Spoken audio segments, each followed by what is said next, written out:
Here we are at the end of all things with Capcom's newest game, Pragmata.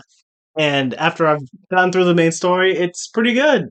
If you've ever liked Resident Evil or Dead Space and thought I really like those games but I just can't handle horror, or if you just like those games in general, this game's a good pull, honestly.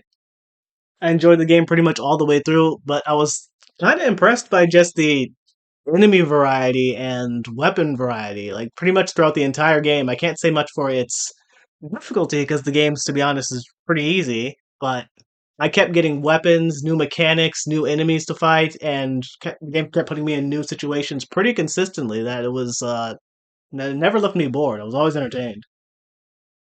And just like Capcom's other games, there's after you beat the game, there's a harder difficulty. There's plenty of collectibles to find if you're more into that. So I'm looking forward to giving the game a bit more time in the future. The game is admittedly pretty short. Just about under 10 hours is what it took me to beat it, and which was kind of expected. Resident Evil, which is a series that's gone on for a long time, even RE9 took me like under 20 hours, and the RE games are actually pretty short when you actually look back at how long it takes you to beat them, even your first time through. And those are horror games, which are supposed to take a bit longer. And Pragmata is more of an action game where you've got lots more mobility, don't have to worry about ammo, which makes it fun. It makes it gives it a bit more of a distinct identity.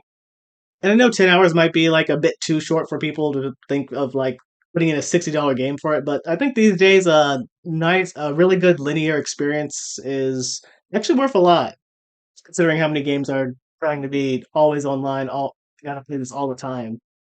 But I enjoy it, and I enjoyed it. This game was mad fun. I can't wait to give the other difficulty a new try. And that doesn't just mean enemies with more HP and more damage, but they're going to be putting tougher enemies in the game sooner. They're going to be putting more challenging combinations of enemies around. The game should just be an all around more brutal experience in terms of both enemies and bosses, which I'm really looking forward to. Pretty much when it comes to my biggest issue with the game, it's the fact that there's no friction between Hugh, the human, and Diana, the robot, Pragmata. Despite the game's setting being a hostile environment where you're alone, trapped in a facility with a killer AI, endless amounts of robots trying to kill you, all your friends and all the humans have been taken out, and even your best friends have already died in the first 15 minutes of the game, it really doesn't feel like that. It feels like just this carefree adventure with you and Diana. And despite the fact that, except for a few cheeky comments at the beginning where Hugh says that he doesn't like kids and he doesn't like bots, you really don't get that ever throughout the story. In fact, it pretty much feels like it's Hugh's main job to just teach Diana what it means to be human. I just think a few story beats would have hit a bit harder if Hugh was like driven by revenge at the beginning because his friends died and he was trapped in this horrible situation and he viewed Diana as just like a tool to help him get revenge. And then like gradually throughout the story he realizes, well, Diana's not just a weapon or a tool. She is like a kid, like a human, and he cares about her well-being. I just think a few story elements would have been a bit more interesting if they went that route. One last thing to talk about before we go. There is a certain group of people who are upset with Pragmata, specifically Hugh and Diana's relationship, and it's the same group of people who always like to complain about something in popular media, whether it's a video game or a movie or a show.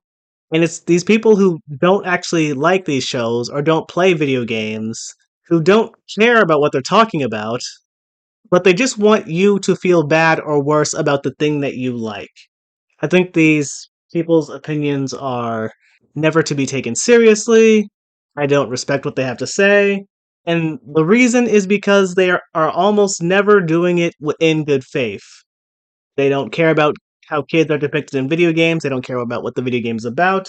They just want to have the moral high ground or feel like they have moral superiority against other people. And the sad thing is, it always reminds me that in today's age, especially on the internet, being morally superior or the moral purity test is never about things that you do. It's always just about talking down to other people and making other people feel worse about themselves. But yeah, I enjoy Pragmata. It's a good game. I recommend people play it. And I really just enjoy having lots of weapons to take out enemies with. Roger that.